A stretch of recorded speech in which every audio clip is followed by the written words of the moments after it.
प्रिय मित्रों, दर्शकों, मैं पश्चात राजनीतिक चिंतन के अंतर्गत अरस्तु पर काम कर रहा हूं।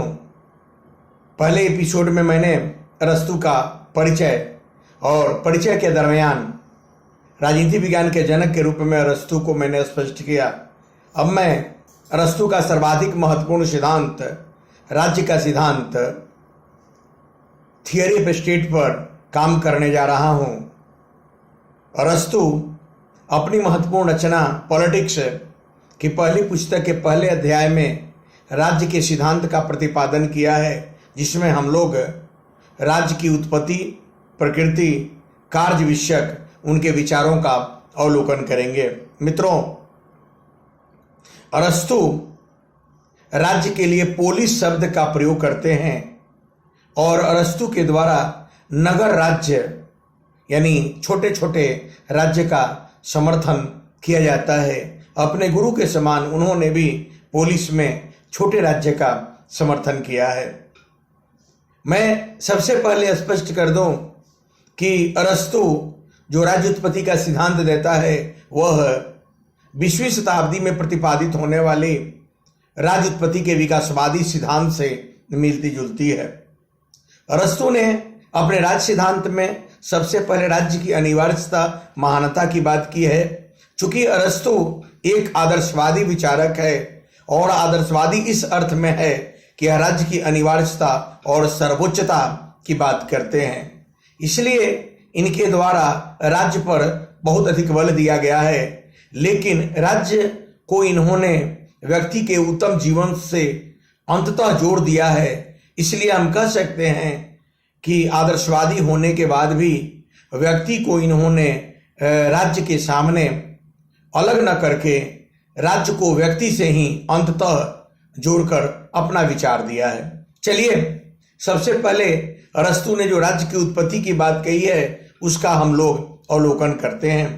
अरस्तु के राज्य सिद्धांत में राज्य की उत्पत्ति की बात की गई है और अरस्तु ने मानव की प्रवृत्ति के परिप्रेक्ष्य में राज्य की उत्पत्ति की बात कही है।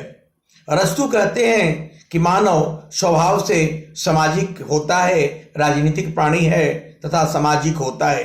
मानवीय प्रवृत्ति ऐसी होती है कि वह दूसरे के साथ रहना पसंद करता है और शुरुआती दिनों में व्यक्ति यौन संतुष्टि और आत्मरक्षा के लिए एक दूसरे से मिला। जब दुनिया असभ होंगी, व्यक्ति की यह न्यूनतम और मौलिक आवश्यकताएं थी, यौन संतुष्टि की और आत्मरक्षा की। इन्हीं दो मौलिक प्रवृत्तियों के कारण एक दूसरे से व्यक्ति मिला। जब एक दूसरे से मिला तो परिवार का जन्म हुआ, परिवार बन गया। फिर अब परिवार एक नैतिक संस्था बन गई जो न केवल पति पत्नी बल्कि बच्चों और दास दासियों से जुड़ गया। परिवार नैतिक संगठन बनकर आगे बढ़ा। लेकिन परिवार में व्यक्ति की तमाम आवश्यकताओं की पूर्ति नहीं हो सकती थी, इसलिए अनेक परिवार आर्थिक, सामाजिक और सांस्कृतिक आवश्यकताओं को लेकर एक दूसरे से जुड़ गया। और जब अनेक परिवार जुड़े तो समुदाय या गांव का गठन स्वाभाविक रूप में हो गया। लेकिन गांव भी या समुदाय भी व्यक्ति को उत्तम जीवन और बाहरी आक्रमण से सुरक्षा नहीं दे रहा था। तब इन राजनीतिक आवश्यकताओं को लेकर उत्तम जीवन और बाहरी आक्रमण से रक्षा के लिए अनेक समुदाय एक दूसरे से मिल गए और राज्य का गठन हो गया। चूंकि राज्य व्यक्ति के अंतिम आवश्यकता उत्तम जीवन को प्रदान करने का माध्यम या साधन बन गया, ऐसी स्थिति में राज्य को अरस्तु ने अंतिम संगठन के रूप में लिया। स्पष्ट है कि सबसे पहले व्यक्ति अपनी मौलिक प्रवृत्तियों की परिप्रेक्ष्य में एक दूसरे से जुड़ा। व्यक्ति यौन संतुष्टि और आत्मरक्षा के लिए एक दूसरे से मिला, परिवार का गठन हो गया। स्वाभाविक रूप में परिवार के गठन के बाद अनेक परिवार एक दूसरे से आर्थिक, सांस्कृतिक और सामाजिक आवश्यकताओं के लिए स्वाभाविक रूप में जुड़ गया। समुदाय या गांव का गठन हो गया और गांव उत्तम आवश्यकता और उत्तम जीवन को प्रदान करने में सक्षम नहीं था, बाहरी आक्रमण से रक्षा करने में सक्षम नहीं था। ऐसी स्थिति में गांव या अनेक समुदाय एक दूसरे से मिल गए और राज्य का गठन हो गया। राज्य स्वाभाविक रूप में सामने आ गया। स्पष्ट है कि अरस्तु यह कहना चाहते हैं कि राज्य मानवीय आवश्यकता का परिणाम है। राज्य एक प्राकृतिक संगठन है। स्वाभाविक रूप में राज्य का आगमन हुआ है। राज्य परिवारों और समुदायों का अंतिम संगठन है। राज्य अंतिम संगठन इसलिए भी है कि वो व्यक्ति की जो अंतिम आवश्यकता है, उत्तम जीवन, उसको प्रदान करने का माध्यम या साधन है। अरस्तु ने जो राज्य की उत्पत्ति के संबंध में अपना विचार दिया है, उसे हम विकासवादी सिद्धांत से जोड़ सकते हैं, लेकिन अरस्तु के द्वारा उस समय राज्य उत्पत्ति का विकासवादी सिद्धांत नहीं दिया गया। वास्तव में राज्य उत्पत्ति की बात तो 13वीं शताब्दी से दैवीय सिद्धांत के साथ प्रारंभ होती है, जबकि अरस्तु ने लगभग 400 ईसा पूर्व में राज्य के उत्पत्ति का विचार दिया है। राज्य उत्पत्ति की बात हम लोग समझ गए। अब राज्य की प्रकृति की बात करते हैं। अरस्तु कहता है कि राज्य एक प्राकृतिक संस्था है।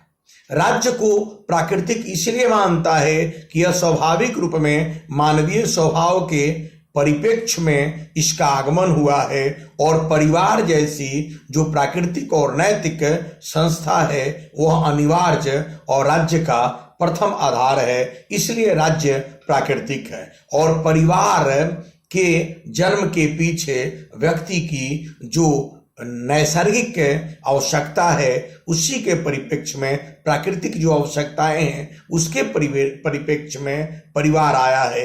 इसलिए परिवार को यह प्राकृतिक संस्था मानता है और राज्य को भी प्राकृतिक संस्था मानता है।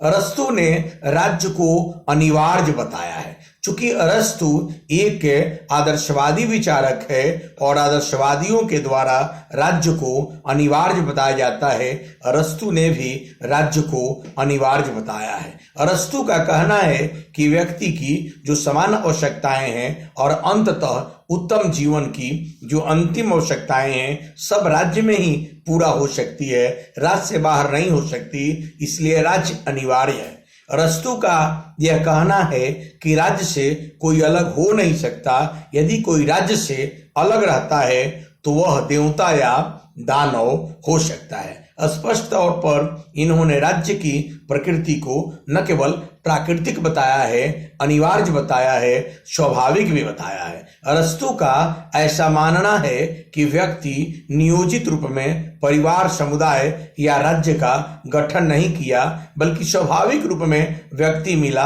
परिवार बन गया, परिवार मिला, समुदाय बन गया, समुदाय मिला, राज्य का गठन हो गया। इसलिए राज्य एक प्राकृतिक तथा स्वाभाविक निकाय है। अरस्तु ने राज्य की प्रकृति को न केवल अनिवार्य बताया है, बल्कि उन्होंने राज्य को व्यक्ति से पहले बताया है, यानी राज्य को पूर्ववर्ती माना है व्यक्ति से।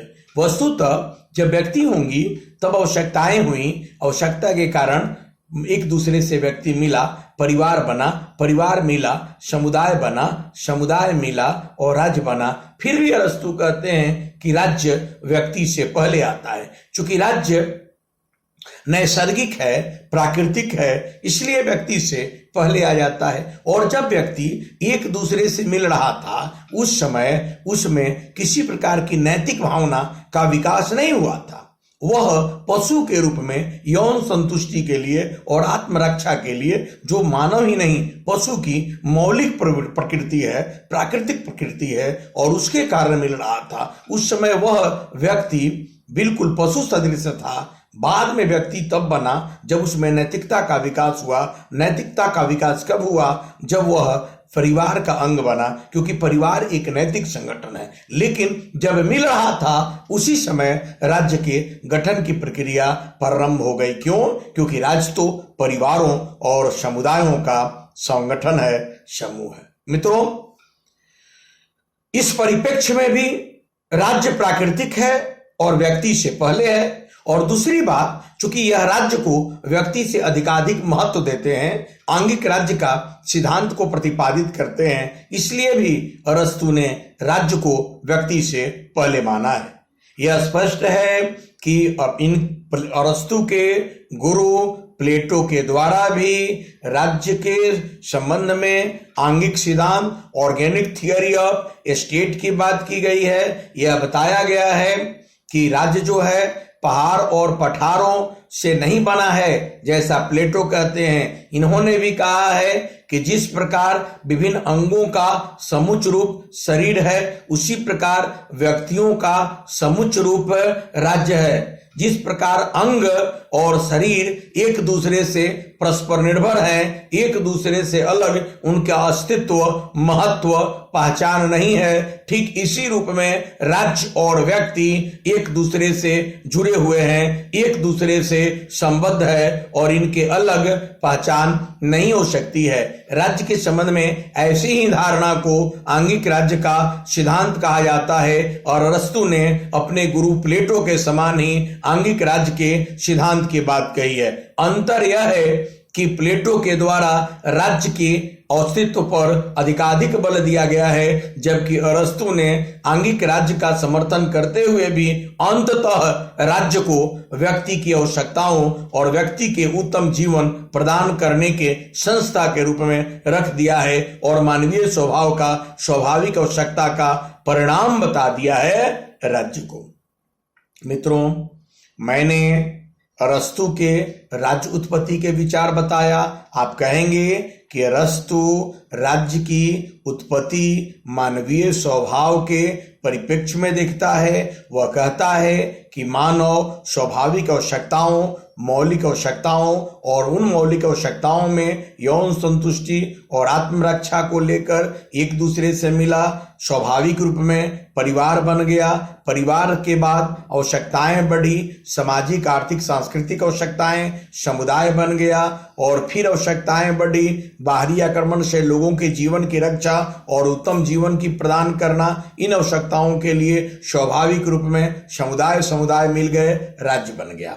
फिर राज्य की उत्पत्ति बताने के बाद अरस्तु राज्य की प्रकृति की बात करता है। वह कहता है कि राज्य अनिवार्य है, प्राकृतिक संस्था है, स्वाभाविक है, आवश्यकता का परिणाम है और राज्य के आंगिक सिद्धांत तथा राज्य की व्यक्ति से पहले उपस्थिति की बात कहता है। यह प्रकृति है। जहां तक राज्य के कार्य का सवाल है, तो राज्य का कार्य तो व्यक्ति की समान आवश्यकताओं से लेकर उत्तम जीवन को प्रदान करने से संबंधित है। राज्य का पहला स्तर परिवार व्यक्ति की सुरक्षा, नैतिक विकास, यौन संतुष्टि, आत्मरक्षा जैसी आवश्यकताओं की पूर्ति करता है। यह भी राज्य का कार्य है। राज्य का कार्य व्यक्ति की सामाजिक, सांस्कृतिक, आर्थिक आवश्यकताओं की पूर्ति करना है और यह समुदाय या गांव के स्तर पर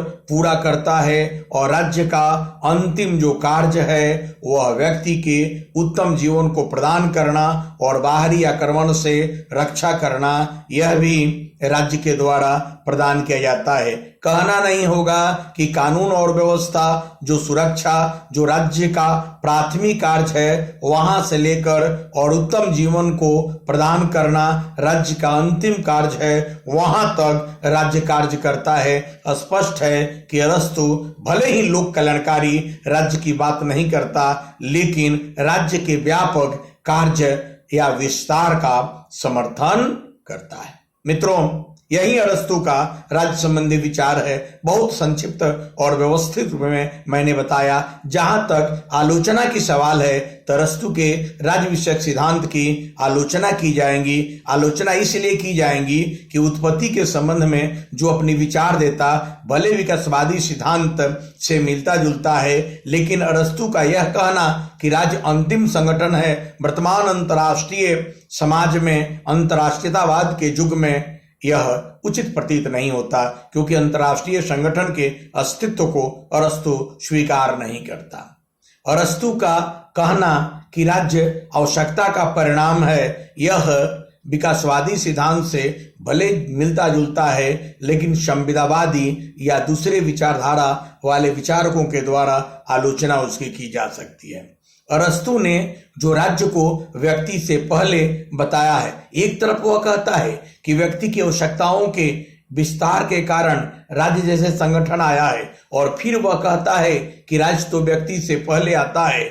यहाँ सामान्य पाठकों के बीच भ्रम का जन्म होता है, और अरस्तु आदर्शवाद के परिप्रेक्ष्य में भले ही स्पष्ट करे, यह उनके विचारों की विसंगति है, यहाँ आलोचना की जा सकती है। अरस्तु जिस पोलिस यानी राज्य की बात करता है वह सीमित राज्य है, और राज्य के संदर्भ में वह आलोचनीय है। प्रजातांत्रिक संदर्भ में भी अरस्तु के राज्य सिद्धांत की आलोचना की जा सकती है। एक नहीं अनेक परिप्रेक्ष्य में राज्य की आलोचना की जाती है। फिर भी उनका राज्य की उत्पत्ति संबंधी विचार जो उन्होंने कही है वह 20वीं शताब्दी में प्रतिपादित विकासवादी राज्य उत्पत्ति के सिद्धांत से मिलती जुलती है, और इस परिप्रेक्ष्य में उनकी अग्र सोच को की सराहना की जा सकती है। मैंने उनके राज्य संबंधी सिद्धांत पढ़ाया। अभी मैं स्पष्ट कर दूं कि अरस्तु के द्वारा आदर्श राज्य का सिद्धांत भी दिया गया है, जो बाद में मैं काम करूंगा। Okay, thank you, God bless you.